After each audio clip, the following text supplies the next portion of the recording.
So, do you want me to be honest or just speak, political correctness here? But I choose to be honest with you.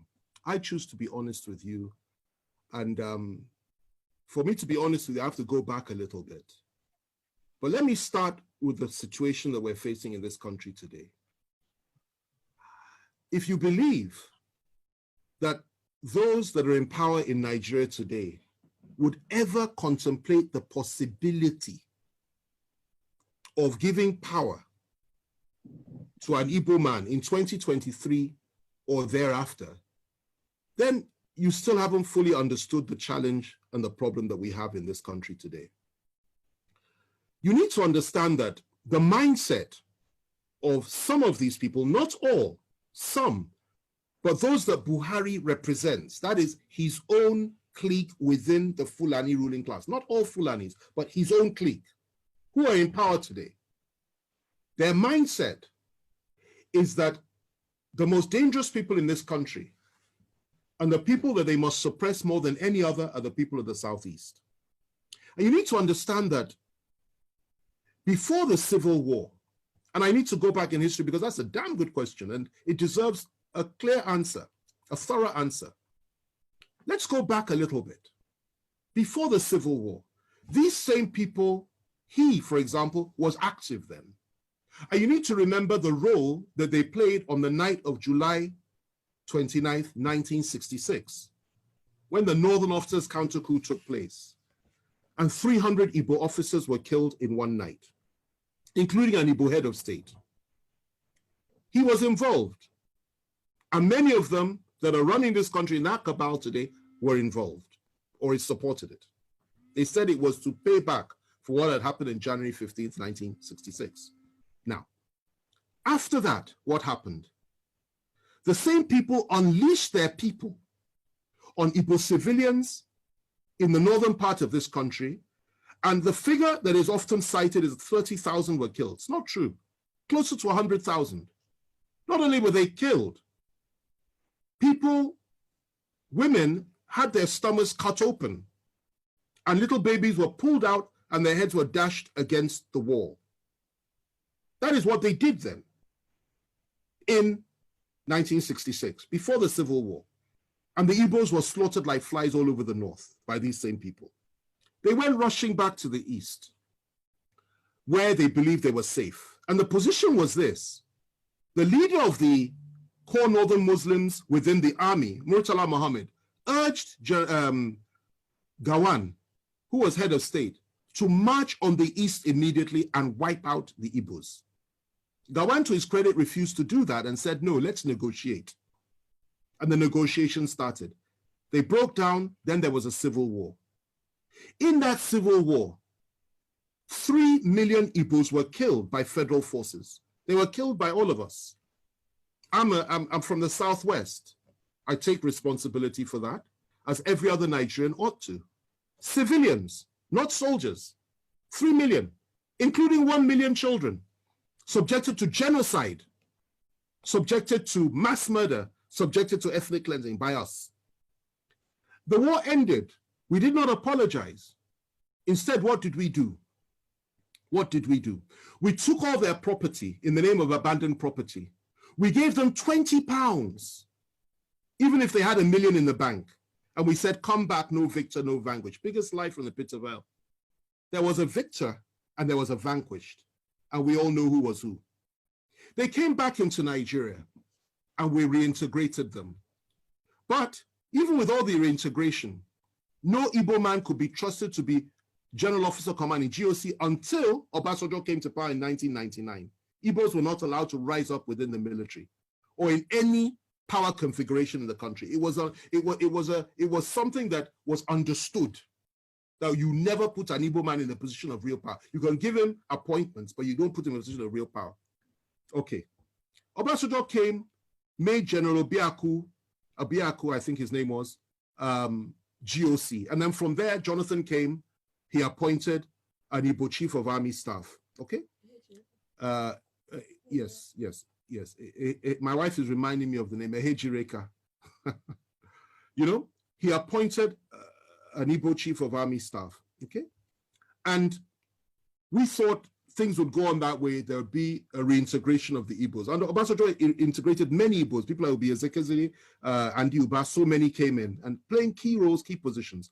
We thought things would get better. And unfortunately for us, though, in 2015, everything changed because Nigerians elected, in quotation marks, a man that had, again, I say it again, a different worldview and went back to the pre-1966 disposition and mentality of things. And that position was that Igbos cannot be trusted. Igbos have no rights. Igbos are members of the, he called them 5%, I believe, that didn't vote for him. And his mindset was he will teach Igbos the lesson of their lives. And he has done precisely that. If the killings had stopped then, I would have said, okay, fine. Everything we said is history. But sadly, it didn't stop. Igbo youths, IPOB youths, Igbo nationalists have been killed under this government. More have been killed than at any other time during this, apart from during the Civil War, under this government. Igbos have been hopelessly marginalized by the government. Igbos have been treated with contempt by this government. Not just Igbos, Southerners, Christians, and Middle Belters. They've added that one as well. And that's what's going on. And what the Igbos was subjected to by all of us in 1966 is what we are all being subjected to now by those that are around Buhari. Now, going to your question, given all that, before I come to that, let me just add this. IPOB says they want to have a referendum. They want the right to self-determine. And you label them as terrorists when none of them has ever carried a gun, as far as I'm aware. I was in prison with Nnamdi Kanu. I had extensive discussions with him. I got to know him. I understood his mindset, and I could feel his pain for his people. Yet they say they want to have a referendum. You say they're terrorists. Meanwhile, those that are butchering our people every day in the name of ethnic domination and hegemony, in the name of furthering the ambitions and the aspirations of Usman Dan Fodio and Ahmadu Bello and Buhari himself, the three Mahdis, you don't call them terrorists. You pat them on the back, you refuse to arrest any of them. And you say what they're doing is okay. You encourage them, okay? And the same you, free Boko Haram terrorists, the same you once said that you want to apply Sharia all over the country. The same you said Muslims should only vote for Muslims. The same you says an attack on Boko Haram is an attack on the North. The same you has said so many things which implicitly are on line and on all fours with the Boko Haram philosophy. These are the people that have been ruling us for 5 years. And the same you has empowered the Fulani to a point that they have everything now. And you really believe that those people in 2023 will sit down and say that they will allow a situation to arise whereby the one they hate the most can possibly take power in this country? They will not allow that to happen. Now, if you ask me what I think that would be the way forward as an individual. That if you really want to appease the Southeast, indeed the people of the South, why on earth not? Why shouldn't we have that? But the reality is that those that control the levers of power are diametrically opposed to that philosophy. They don't pretend not to be. They will never deny it. And they're not even hiding it. So they won't allow that to happen. What they will tell you at the very best is possibly we'll give vice presidency to the Southeast. And in a situation like that, if they did that, and the northern president came to power, and something happened to him, I assure you they will never let an Igbo man take power. It's their mindset. Even the one that's there now, the Yoruba man that's there as VP. If anything happens to Buhari, I doubt very much they'll let him take power. The position that they have adopted is that power must remain in the north, in perpetuity for as long as possible. And they have rationalized it over and over again. So that's the situation that we're in. But left to me, two things. The first thing is this. That would go a long way to heal the wounds of the past, an apology for what we did to the Southeasterners and to the Igbos during the Civil War. Secondly, proper compensation and reparations for what we did to them. Thirdly, to now openly come forward and say, let an Igbo man be president of Nigeria, because they've never had an elected Igbo, we've never had an Igbo man leading us with power. Let it happen. That is what I would suggest. That's the first one. The other one is this. If it is, you know, you can't do that. And if it is that the time for that has passed, because many Igbos will tell you, particularly those that share the philosophy of people like Nnamdi Kanu and even Masop philosophy, they will tell you they're not interested in that anymore.